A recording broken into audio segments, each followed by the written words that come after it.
mountain lion versus the gray wolf. What happens when these two predators meet in wild?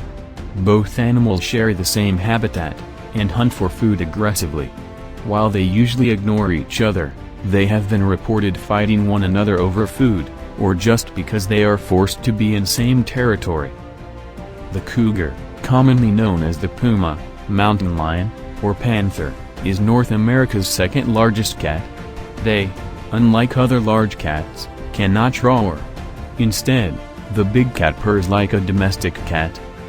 On the other hand, our opponent, gray wolf, sometimes known as timber wolf, is the largest wild member of the Canidae dog family. It can be found across most of the Northern Hemisphere. Several thousand years ago, wolves were domesticated, and dogs were developed through selective breeding. Cougars are felidae members who are lean and agile. Adults stand between 24 and 35 inches tall at the shoulders, making them the world's fourth largest cat species. Adult males average 7 feet 10 inches from snout to tail tip, while females average 6 feet 9 inches, with overall ranges given for the species of 4 feet 11 inches to 9 feet from nose to tail. The tail usually accounts for 25 to 37 inches of this total length. Males range in weight from 53 to 100 kilograms, with an average of 68 kilograms. Females normally weigh between 29 and 64 kilos, with an average of 55 kilograms. Cougar size decreases as you get closer to the equator and increases as you get closer to the poles. The wolf is the largest living member of the Canidae family, with a broad snout, shorter ears, a shorter torso, and a longer tail that distinguishes it from coyotes and jackals. It is slender and powerfully built, with a large, deeply descending rib cage, a sloping back, and a heavily muscled neck. A typical northern male may be about 6.6 feet long, including the bushy half-meter-long tail.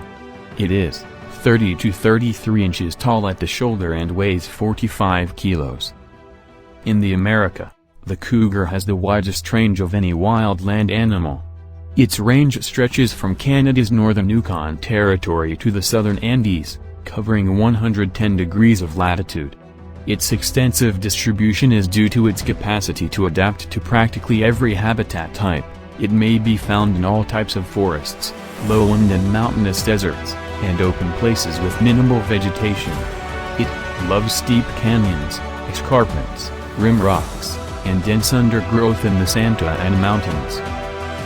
Wolf populations are primarily found in wilderness and remote regions. The wolf can be found between sea level in 9,800 feet forests, inland wetlands, shrublands, meadows, pastures, deserts, and rocky summits on mountains are all home to wolves.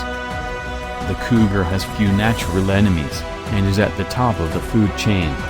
They do, however, occasionally compete for food with other predators such as bears and wolves.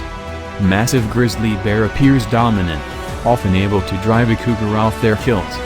During the winter, the gray wolf and the cougar compete more directly for prey. Wolves can steal cougar kills, and there have been known instances of wolves killing cougars. Conversely, one-to-one confrontations tend to be dominated by the cat, and there are various documented accounts where wolves have been ambushed and killed, including adult male specimens. Wolves often outnumber other canid species in locations where they coexist. Wolves killing coyotes is widespread in North America, especially during the winter, when coyotes graze on wolf kills. Brown bears often overpower wolf packs in corpse disputes, but wolf packs typically outnumber bears while protecting den sites. Both species prey on each other's offspring. Brown bears seem to eat only young wolves, while wolves devour the brown bears they kill. Because of their different ecological preferences, wolf American black bear encounters are extremely unusual. Wolves have been observed actively pursuing out American black bears in their dens and killing them without eating them on several occasions. The cougar is a successful generalist predator, eating anything it can catch, from insects to huge ungulates.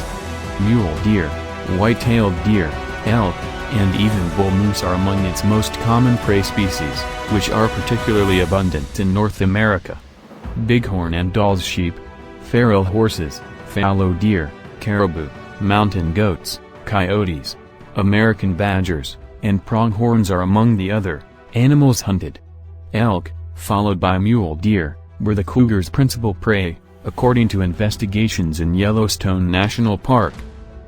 The wolf, like all land mammals that hunt in packs, feeds mostly on wild herbivorous hoofed animals that are classified as large in size from 240 to 650 kilograms or medium ones 23 to 130 kilograms, and have a body mass similar to the pack's aggregate mass.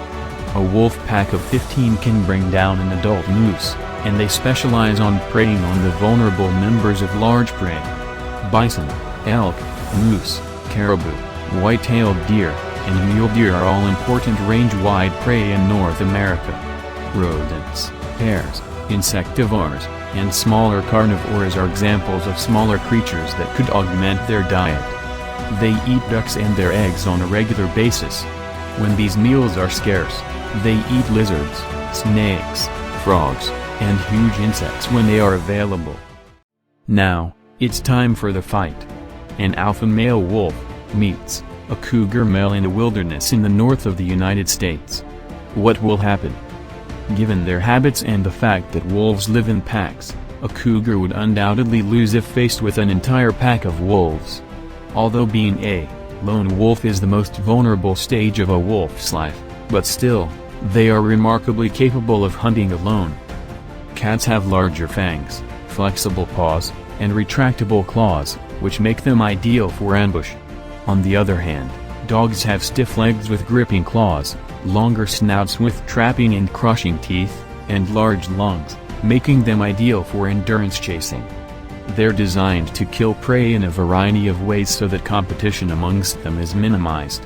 In a one-on-one fight, a cat has an edge because it has strong, agile paws and claws that can both restrain prey while biting and inflict harm by striking. It also contains teeth that are sharper for cutting meat. Cats evolved to be the most effective land predators, and they're built to win almost every time they face up against canids. In the prehistoric time, at one point cats almost drove dogs to extinction. Dogs survived by adapting pack behavior. Canines aren't built for one-on-one combat with predators of equal size. An adult cougar is slightly larger and heavier than an adult wolf. Because it can climb trees, its physique is more powerful and agile.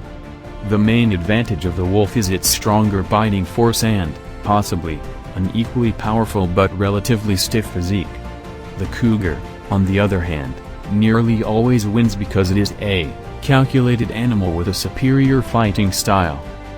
This method entails positioning itself beneath the wolf and biting its throat, effectively ending the struggle. This behavior has led people, who have witnessed a wolf-cat battle to believe that the wolf had the upper hand at first but eventually lost control, when in fact, the cat had the upper hand all along. If the puma gets its jaws on the throat of the timber wolf, then it is over. So, in a one-on-one, the cat has a great chance of winning, even we must admit. Unless the wolf is exceptionally adept and intelligent in dealing with cats, the cat will always have the upper hand due to its paws and habit of living alone. Cats always dominate dogs in weight battles, even if the cat is slightly smaller. In this case, they aren't even close to equal weight. Cougars are significantly bigger, on average, than wolves. So what are your thoughts about this showdown? Let us know in comment section who is the winner according to you. And make sure to like and subscribe for more such interesting content.